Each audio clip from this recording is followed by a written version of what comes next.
Hello everyone, Bashar here. So I started playing Raid a few months ago, and I have a very special or very useful build that I'd like to share with you. It's Ultimate Death Knight. As you know, there are 4 dungeons in the game that drop artifacts and accessories, or aka gear.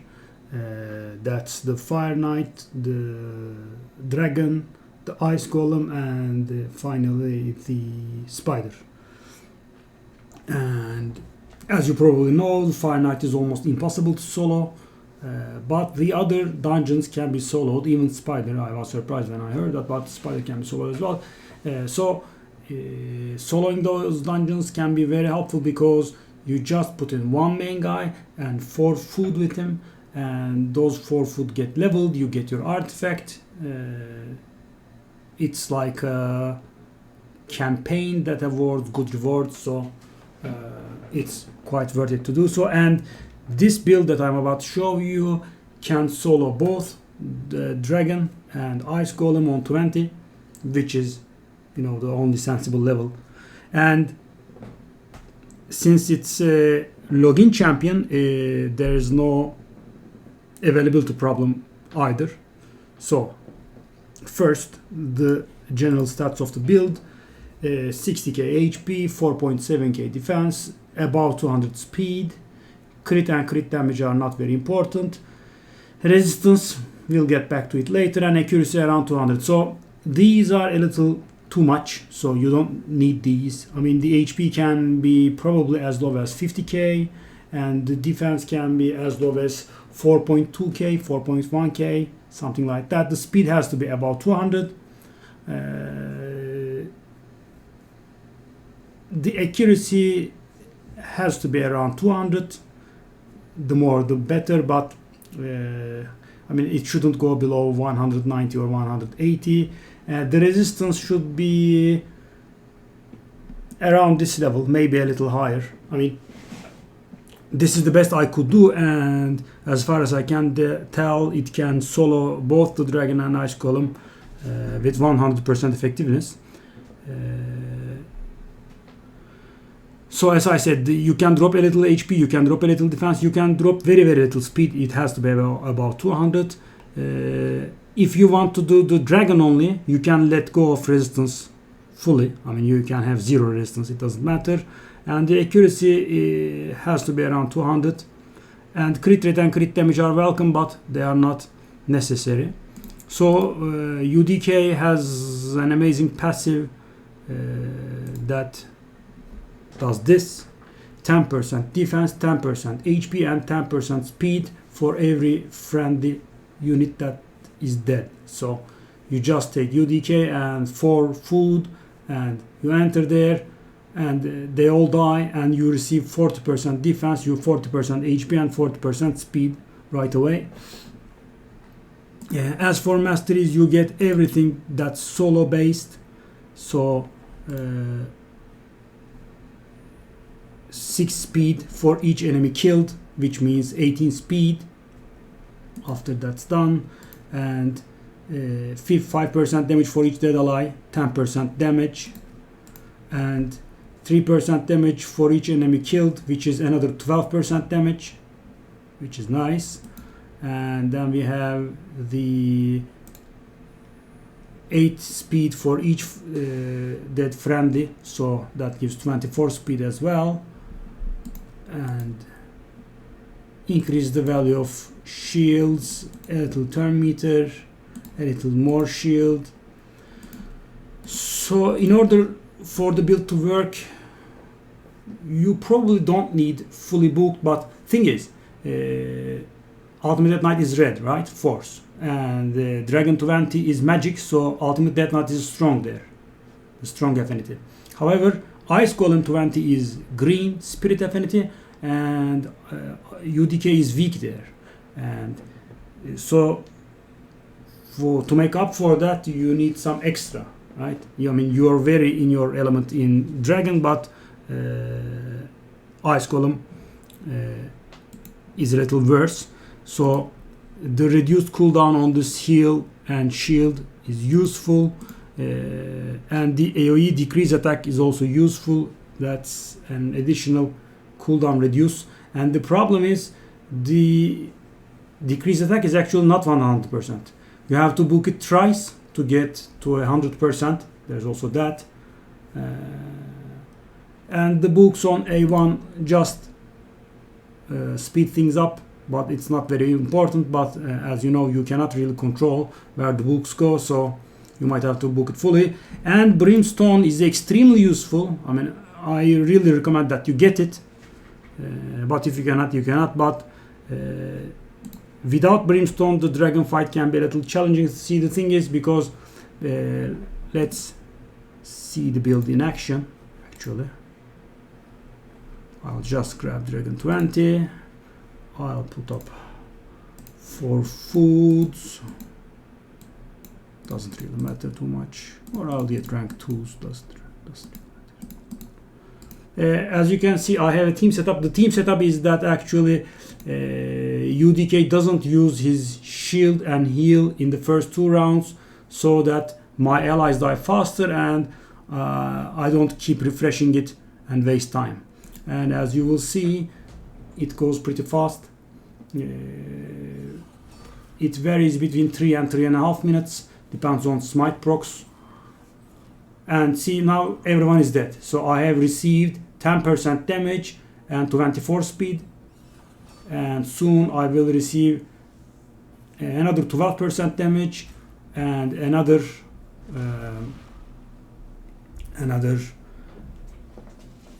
18 speed.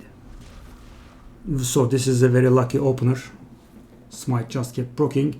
The reason we don't need heals is, first, when we kill someone, we heal for the first time, and we also leech off our opponent's heals. And as you can see, there's an apothecary there, and that apothecary heals his friends, and then we get healed too. And as you can see, we don't need any heal whatsoever. And yep. And as you can see, the UDK is now playing at a 3-1 scale, even more sometimes. So its speed is actually above 300 now. Then that's why you need the 200 plus speed, because you want the 40, do you want the 24, the 18, those come naturally, and the 40% extra, and they all have to add up above 300, because the fellows in there have 100 speed, and if you have above 300 speed, you actually play at a 3-1 ratio, and UDK speed is actually about 300 now, and it will play at a 13-to-3 ratio or something like that. So it will play thrice and the boss will play, it will play thrice, the boss will play, and then it will play 4 times and the boss will play, or something like that. It's not very. See, little heal, and now apothecary will probably try to heal a friend. See, we healed again. But as I said, this is I actually haven't said this, but you have to have very good stats to do this luxury. I mean, you shave off like maybe a minute from your runs, but as I said, you have to be strong. And now you'll see Smite shining here extremely, because I mean, none of the dungeon bosses do this. See, 175k to the face now. Boom. Thing is, for example, Ice Golem, he only triggers the smite once every 4 turns. The dragon triggers the smite thrice every 4 turns. See, and he will receive now another. And see, the things with the breaths, guys, that's a problem. Every time he goes up for the breath, the HP bar that becomes purple to prevent the breath becomes bigger, and when you fail to do that much damage, he breathes, right? And that breath deals more and more damage because the area of the purple bar is bigger. And as you can see, it's already challenging me a little bit, but I will kill him before the next breath. And see, 330. And that's that. And I will show you the Golem now. So as I said, the smite is pretty important, as you saw here, but we were a little too lucky here. Hold up, that's not the one. So we cannot use this here because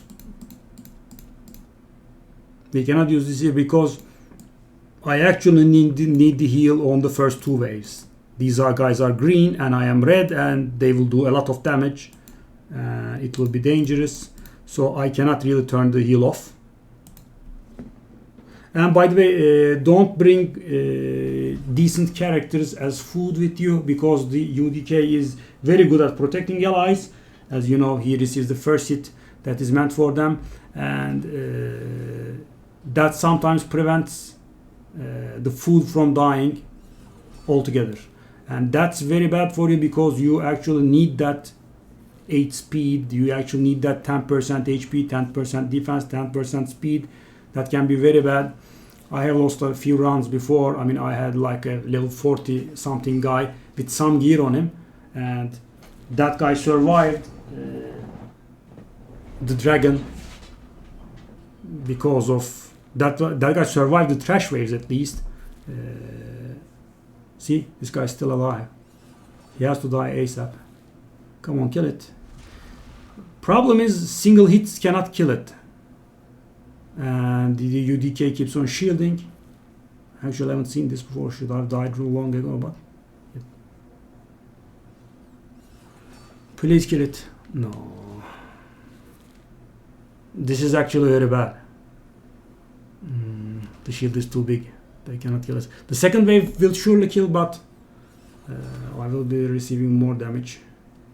Sadly, we'll see. Well, the second wave, there are some hounds. Finally. And those hounds are mighty dangerous because they deal some sort of damage that ignores defense, I think, because I have never seen UDK's HP bar move that big. And they also put up some reflect. That can also be challenging as well. I mean, you can see actually below 50% HP. So the build is tested much more here. As you can see, the dragon didn't really give too big of a challenge. But these guys do challenge. And they also have stuns. And that's where you need the resistance, because you don't want these debuffs on you.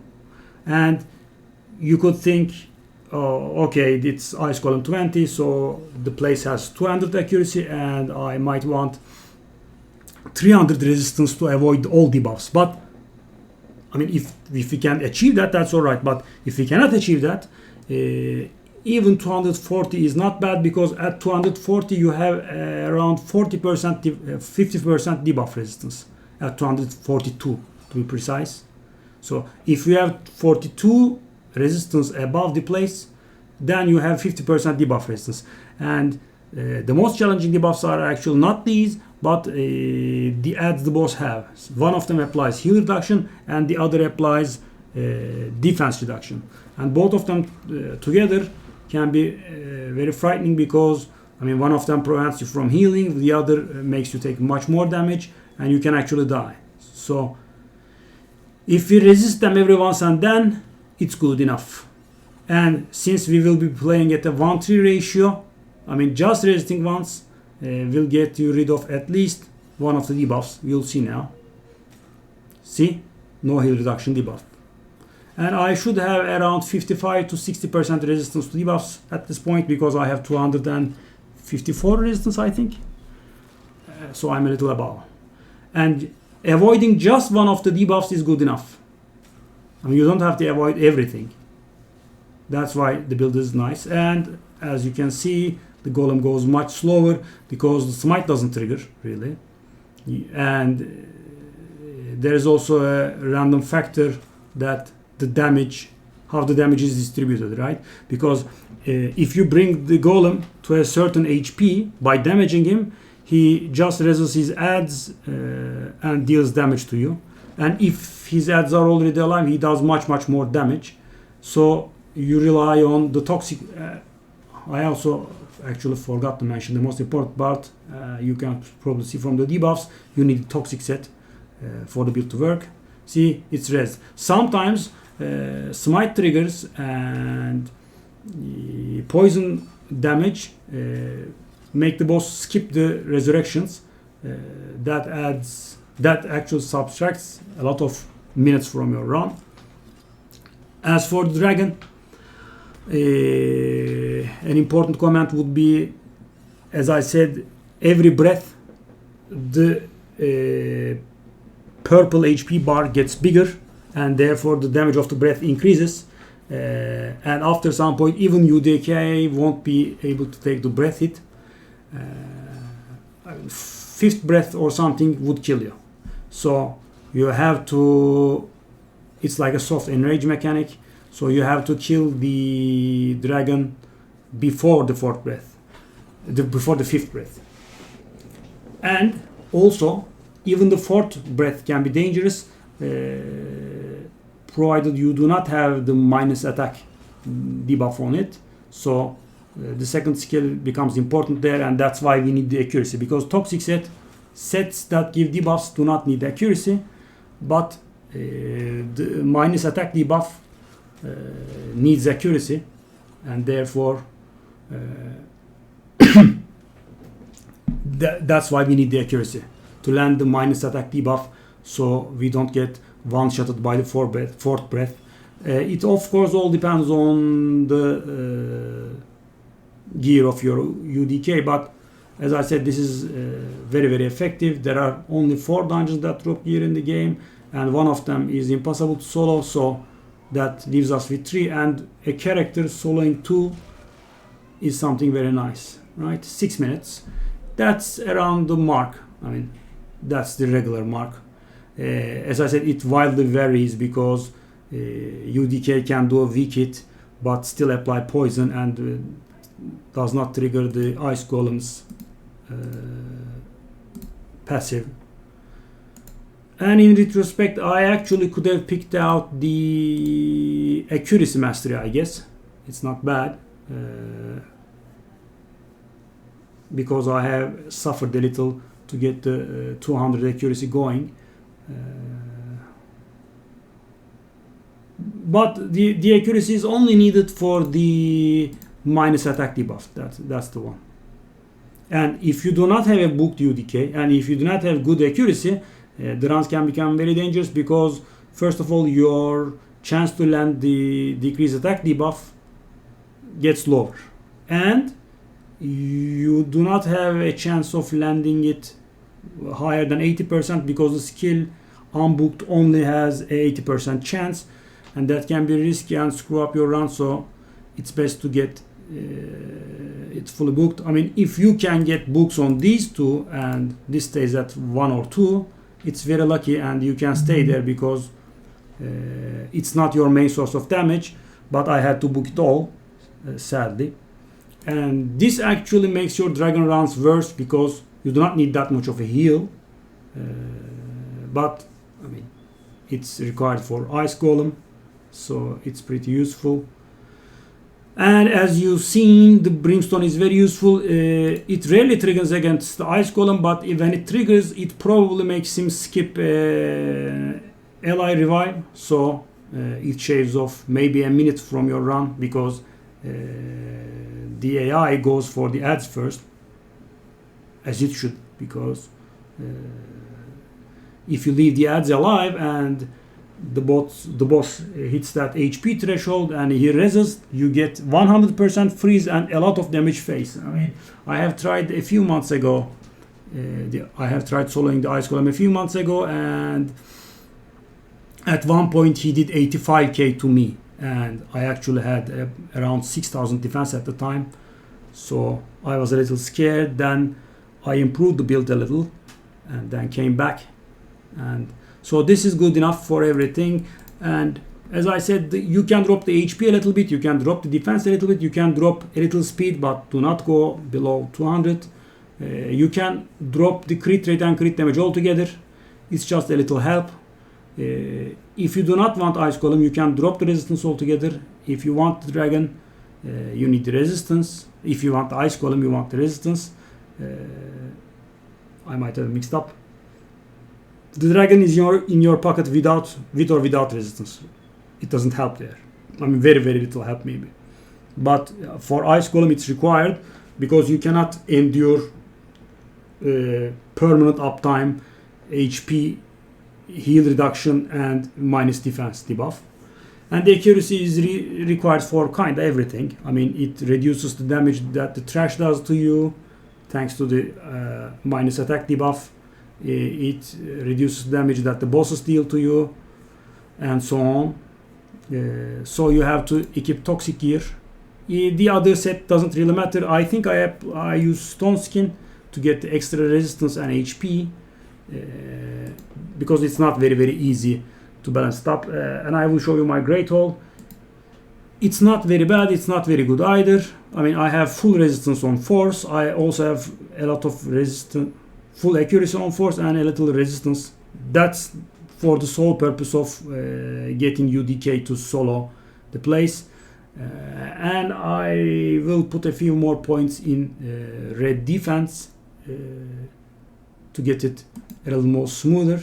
So that's about it, guys. If you have any questions, feel free to ask. See ya.